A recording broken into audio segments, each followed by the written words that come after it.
Hello friends, स्वागत है आपका हमारी आज की क्लास में।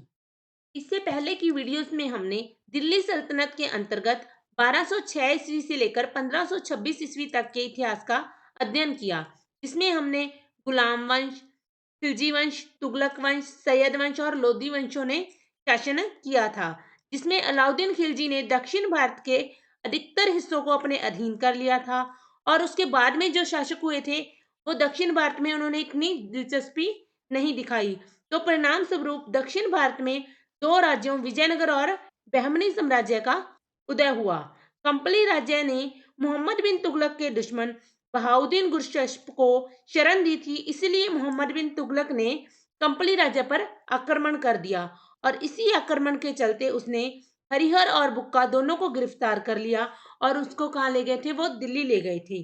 दिल्ली लेकर जाने के बाद उन्होंने इन दोनों भाइयों से इस्लाम धर्म स्वीकार करवाया और इस्लाम धर्म जब इन्होंने इनसे स्वीकार करवा लिया तो उसके बाद इनको इन्होंने कहाँ भेजा, दक्षिण में जो होयसल के विद्रोह हुए थे उनको दबाने के लिए दक्षिण में भेज दिया था।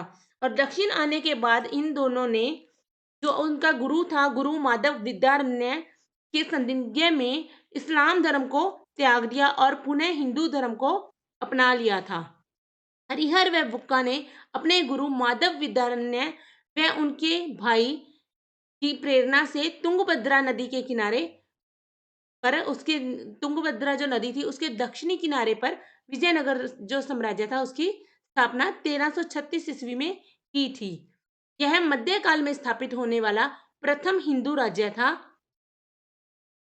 पहले इसका नाम हम्पी या हस्तिनावती था, जो बाद में विजयनगर के नाम से प्रसिद्ध हुआ। जो विजयनगर साम्राज्य है उसने 1336 ईस्वी से लेकर 1650 ईस्वी तक शासन किया। विजयनगर साम्राज्य के अंतर्गत चार वंशों ने शासन किया था। इसमें से जो पहला वंश था वो था संगम वंश, जिसने कि 1336 ईस्वी से लेकर 1485 ईस्वी तक शासन किया था। उसके बाद है सालू वंश, उन्होंने 1485 ईस्वी से लेकर 1505 ईस्वी तक शासन किया। और उसके बाद आता है तुलु वंश। तुलु वंश के जो शासक थे उन्होंने 1505 ईस्वी से लेकर 1570 ईस्वी तक शासन किया था। उसके बाद चौथा वंश आता है जो विजयनगर साम्राज्य पर शासन करने वाला अंतिम वंश था, वो था आरविडु वंश। उन्होंने 1570 ईस्वी से लेकर 1650 ईस्वी तक शासन किया था। अब हम एक एक करके सभी वंशों के बारे में पढ़ेंगे। सबसे पहले हम बात करते हैं संगम वंश के बारे में। संगम वंश, संगम वंश ने 1336 ईस्वी से लेकर 1485 ईस्वी तक शासन किया था और हरिहर व बुक्का प्रथम ने 1336 ईस्वी में संगम वंश की स्थापना की। उन्होंने इस वंश का नाम संगम वंश क्यों रखा? क्योंकि उनके पिता का नाम संगम था, इसीलिए उन्होंने अपने पिता के नाम पर इस वंश का नाम संगम वंश रखा। और इस वंश के जो प्रथम शासक थे वो हरिहर बने, जिन्होंने 1336 ईस्वी से लेकर 1356 ईस्वी तक 20 वर्ष के लिए शासन किया। संगम वंश का प्रथम शासक हरिहर प्रथम था। उसने अनेगुड्डी को अपनी राजधानी बनाया। हरिहर प्रथम को एक समुद्र का अधिपति कहा गया है। हरिहर प्रथम ने 1352 से 1353 ईस्वी में मदुरै पर विजय प्राप्त कर ली थी और उसने दक्षिण साम्राज्यों में से मैसूर और मदुरई पर कब्जा कर लिया। जल्दी ही उन्होंने अपने राज्य का विस्तार उत्तर दिशा में कृष्णा नदी व दक्षिण दिशा में कावेरी नदी के बीच के क्षेत्र पर करना शुरू कर लिया और इन क्षेत्रों पर उसने कब्जा कर लिया और पूरे क्षेत्र पर अपना अधिकार जमा लिया। हरिहर प्रथम ने अपने शासनकाल के 17 वर्षों के बाद विजयनगर को अपनी राजधानी बनाया और इसी नगर के नाम पर ही इनके जो साम्राज्य का नाम विजयनगर साम्राज्य पड़ा था। 1346 ईस्वी में होयसल राजा को विजयनगर में मिला लिया था हरिहर प्रथम ने। 1347 ईस्वी में बहमनी राज्य की स्थापना से विजयनगर साम्राज्य का विस्तार रुक गया था, क्योंकि बहमनी एक साम्राज्य था जिसकी स्थापना हो गई थी और वो उनके राजा राजा थे जो वो विजयनगर पर आक्रमण कर रहे थे और अपने राज्य का भी विस्तार करने की कोशिश कर रहे थे। इसीलिए विजयनगर साम्राज्य का जो विस्तार था वो रुक गया था। अपनी शक्ति को दृढ़ करने के लिए उसने विजयनगर में एक दुर्ग का निर्माण करवाया और इसके बाद उसने नालौर प्रदेश में उदयगिरी के प्रसिद्ध दुर्ग की भी नींव रखी और 1356 ईस्वी में हरिहर प्रथम की मृत्यु हो गई थी। आगे है हुक्का प्रथम। हुक्का प्रथम जिसने हरिहर के साथ मिलकर विजयनगर की स्थापना की थी, वही उसका भाई है और इसने 1356 से 1377 ईस्वी तक शासन किया। हरिहर प्रथम की मृत्यु के बाद उसका भाई बुक्का राय, इसे बुक्का प्रथम भी कहा जाता है, शासक बना। बुक्का प्रथम का अधिकांश समय बहमनी राज्य के साथ युद्ध करने में व्यतीत हुआ। विजयनगर और बहमनी साम्राज्य के बीच युद्धों का मुख्य कारण रायचूर दोआब का उपजाऊ क्षेत्र था। वरिष्ठता के अनुसार दोनों शासकों को अंत में संधि करनी पड़ी और यह कहना गलत नहीं होगा कि इस युद्ध में बुक्का राय का पलड़ा भारी था। उसने मदुरई को जीतकर विजयनगर में मिला लिया और बुक्का राय प्रथम ने अपना एक राजदूत चीन में भेजा था। उसने वैदिक धर्म को प्रोत्साहन दिया और इसी लक्ष्य उपलक्ष्य में वेदमार्ग प्रतिष्ठापक की उपाधि धारण की और 1377 ईस्वी में बुक्का प्रथम की मृत्यु हो गई थी।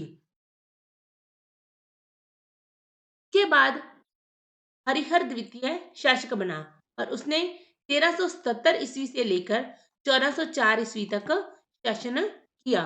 बुक्का प्रथम के बाद उसका जो पुत्र था हरिहर द्वितीय, वो गद्दी पर महाराजाधिराज की उपाधि धारण करने के बाद बैठा था। उससे पहले जो हरिहर प्रथम थे और बुक्का प्रथम थे, उनमें से न तो किसी ने राजा की उपाधि धारण की थी और न ही महाराजा की उपाधि धारण की थी।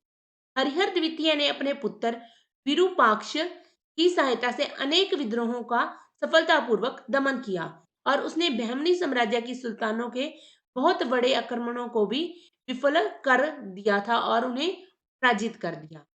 इसकी सबसे बड़ी सफलता दक्षिण में बहमनी राज्य से बेलगाम और गोवा को छीनना था। हरिहर ने मैसूर में कनारा, कांची, त्रिचिन्नापल्लम व आंध्र प्रदेश के प्रदेशों के जो क्षेत्र थे उन पर विजय प्राप्त कर ली थी। हरिहर द्वितीय ने श्रीलंका पर भी चढ़ाई की और वहां के राजा से कर वसूल करना शुरू कर दिया था और 1404 ईस्वी में हरिहर द्वितीय की मृत्यु हो गई। हरिहर द्वितीय की मृत्यु के बाद जो उसके शासक थे, विरूपाक्ष हुआ, बुक्का द्वितीय, मल्लिकार्जुन, देवराय प्रथम, ये सारे शासक बने थे। विरूपाक्ष ये 1404 ईस्वी में शासक बना, लेकिन इसका जो शासनकाल था बहुत ही कम समय के लिए था। 1404 ईस्वी में हरिहर द्वितीय की मृत्यु के बाद उसका पुत्र विरूपाक्ष ने सिंहासन पर अधिकार कर लिया था। सिंहासन पर अधिकार करने के बाद जल्दी ही विरूपाक्ष को अपने भाई बुक्का द्वितीय के जो विद्रोह का सामना करना पड़ा था और उसने इसे गद्दी से हटा दिया था। इस प्रकार उसका शासनकाल बहुत ही अल्पकालिक था। आगे है बुक्का द्वितीय।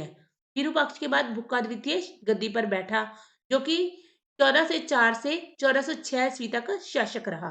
बुक्का द्वितीय ने अपने भाई विरूपाक्ष को गद्दी से हटाकर वह स्वयं गद्दी पर बैठ गया, लेकिन उसे फिर भी विरूपाक्ष के विरोध का और विद्रोहों का सामना करना पड़ा था।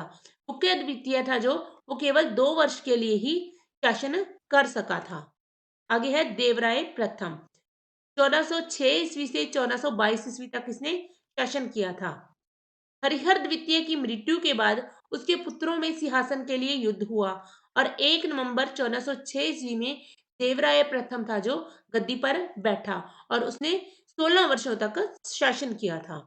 हरिहर द्वितीय के बाद विजयनगर साम्राज्य का वास्तविक उत्तराधिकारी देवराय प्रथम बना, क्योंकि उससे पहले जो विरूपाक्ष और बुक्का द्वितीय शासक बने थे, वह बहुत कम समय के लिए बने थे और वह आपस में ही अपने झगड़ों में उलझे रहे थे।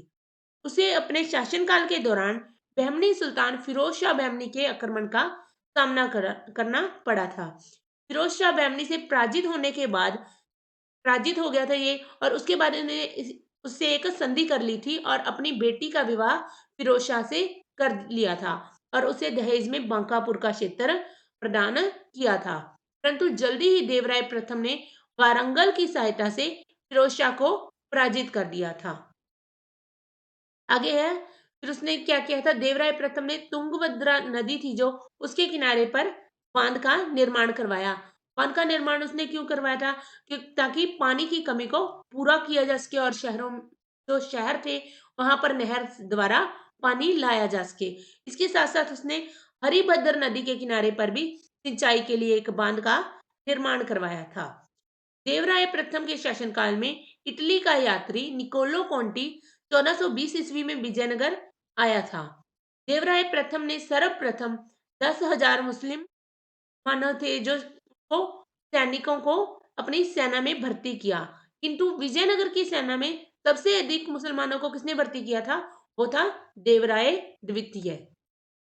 देवराय प्रथम ने अपनी सैनिक शक्ति को सुदृढ़ करने के लिए ईरान से घोड़े मंगवाए और देवराय प्रथम के दरबार में प्रसिद्ध तेलुगु विद्वान था जो श्रीनाथ थे और उन्होंने हर विलासम की रचना की थी। उनके समय में विजयनगर दक्षिण भारत में विद्या का केंद्र बन गया था और 1422 ईस्वी में देवराय प्रथम की मृत्यु हो गई। तो उसके बाद शासक कौन बनता है? देवराय द्वितीय, जो कि 1422 ईस्वी से 1446 ईस्वी तक शासक रहा।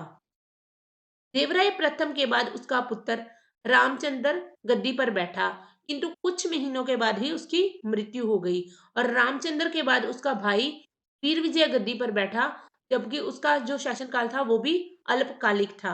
ये तो नाम मात्र के लिए कुछ देर के लिए ही राजा बने थे।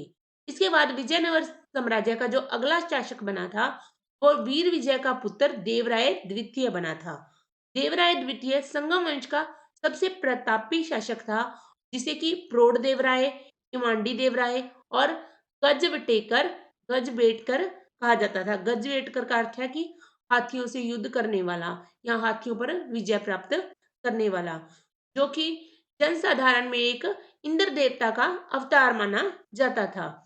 देवराय द्वितीय ने बहमनी राज्य से अनेक युद्ध लड़े और विजयनगर को मुसलमानों के आक्रमणों से भी सुरक्षित किया। अनेक क्षेत्रों पर विजय प्राप्त की और श्रीलंका के विरुद्ध उन्होंने नौसैनिक अभियान चलाया और साथ ही इसने मुसलमान सैनिकों को अपनी सेना में भर्ती करना जारी रखा। इसके लिए उन्होंने एक मस्जिद का भी निर्माण करवाया।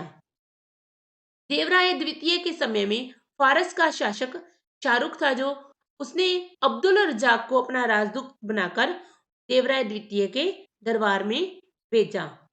देवराय द्वितीय ने आंध्र प्रदेश और उड़ीसा की गजपति शासकों को पराजित किया और उसने आंध्र प्रदेश में कोडबिंदु का दमन कर कृष्णा नदी पर विजयनगर साम्राज्य की उत्तरी व पूर्वी सीमा को बढ़ाया। उसने अपनी सेना में तुर्क धनुधारियों को भी भर्ती करना आरंभ कर दिया था। देवराय द्वितीय विद्वानों का संरक्षक होने के साथ साथ यह स्वयं भी एक विद्वान था। उसने की दो संस्कृत महानाटक सुधानिधि और ब्रह्मसूत्र पर टीकाओं की रचना की थी। एक अभिलेख में देवराय द्वितीय को गजबेटकर यानी कि हाथियों का शिकारी कहा गया है।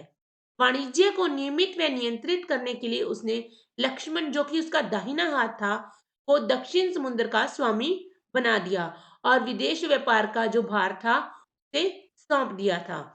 1446 ईस्वी में देवराय द्वितीय की मृत्यु हो गई और देवराय द्वितीय के जो उत्तराधिकारी बने थे मल्लिकार्जुन और विरूपाक्ष, वह बहुत ही अयोग्य और निर्बल सिद्ध हुए थे।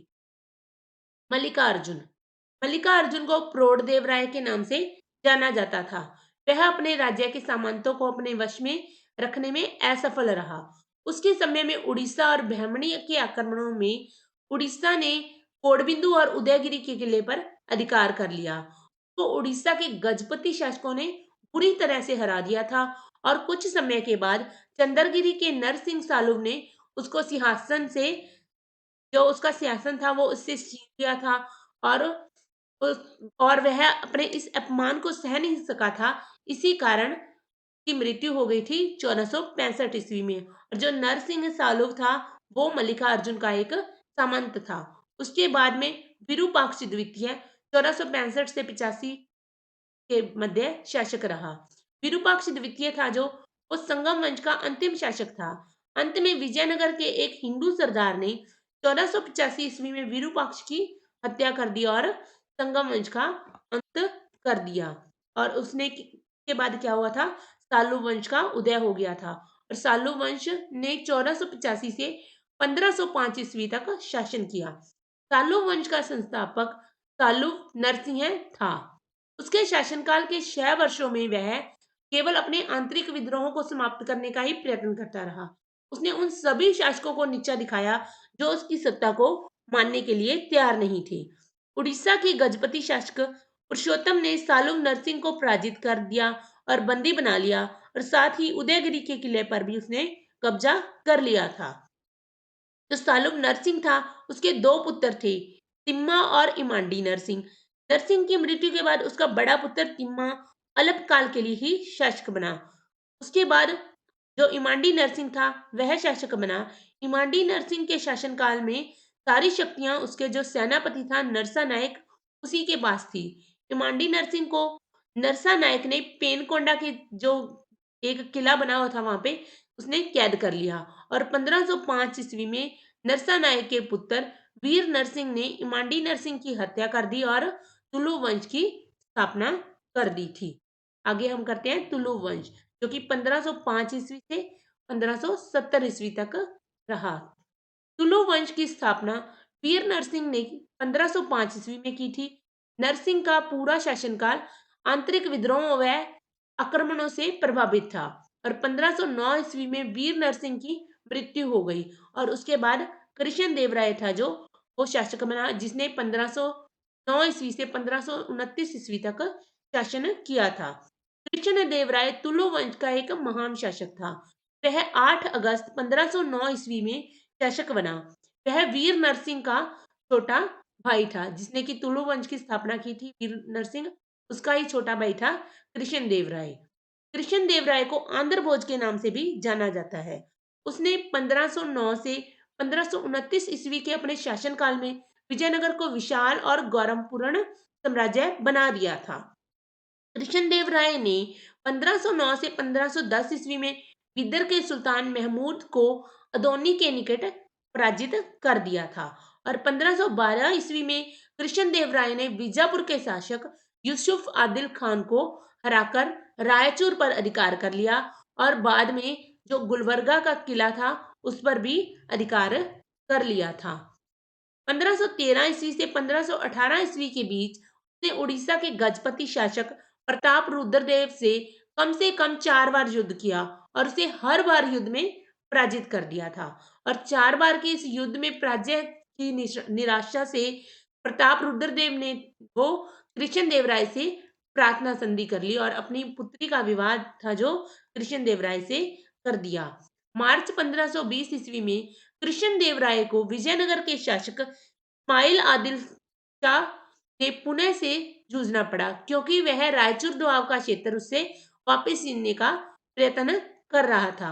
कृष्ण देव राय ने उसे पराजित ही नहीं किया बल्कि जो गुलबर्गा का दुर्ग था उसे भी मिट्टी में मिला दिया था।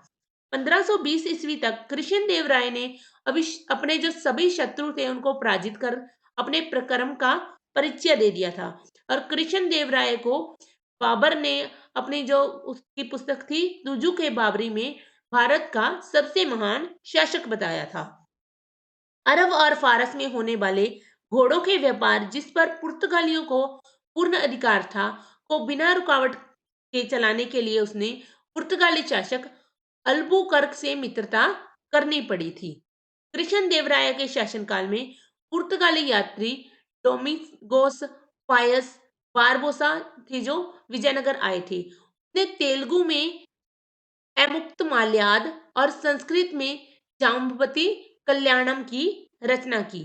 कृष्णदेव राय ने आंध्र भोज, अभिनव भोज व आंध्र पितामह की उपाधियां भी धारण की थी। आगे है कि कृष्णदेव राय के जो दरबार में 8 तेलुगु साहित्य के श्रेष्ठ कवि रहते थे जिन्हें अष्टदिग्गज कहा गया था। अष्टदिग्गजों में सर्वाधिक महत्वपूर्ण असानी पेछन और तिलाली राम थे। असानी पेछन को तेलुगु कविता का पितामह की उपाधि प्रदान की गई थी और उनकी जो प्रमुख कृति थी मनुचरित्र थी और हरिकथा सार भी थी। तेल्याली रामकृष्ण ने पांडुरंगा महात्म्यम की रचना की थी। कृष्णदेवराय के शासनकाल में तेलुगु साहित्य को का क्लासिक युग माना जाता है। जो कृष्णदेवराय का शासनकाल था, उसे तेलुगु साहित्य का क्लासिकल युग भी कहा जाता है। यह बहुत ही इम्पोर्टेंट है। ये इसमें से कई बार क्वेश्चन पूछा जाता है। कृष्णदेवराय ने नागलपुर नामक नए नगर, हजारा और विठल स्वामी मंदिर की भी निर्माण करवाया था। कृष्णदेवराय ने 1510 ईस्वी में पुर्तगालियों को भटकल के किले के निर्माण करने की अनुमति दे दी थी, लेकिन उन्होंने उसके सामने एक शर्त रखी कि अगर पुर्तगाली विजयनगर से गोवा छीन लेंगे तो वह उनको भटकल में एक किला बनाने की अनुमति दे देगा। तो पुर्तगालियों ने यह शर्त को पूरा किया और भटकल में एक किले का निर्माण करवाया। और कृष्णदेवराय की मृत्यु कब हो गई थी? 1529 ईस्वी में उनकी मृत्यु हो गई थी और उसके बाद अच्युत देवराय गद्दी पर बैठे थे।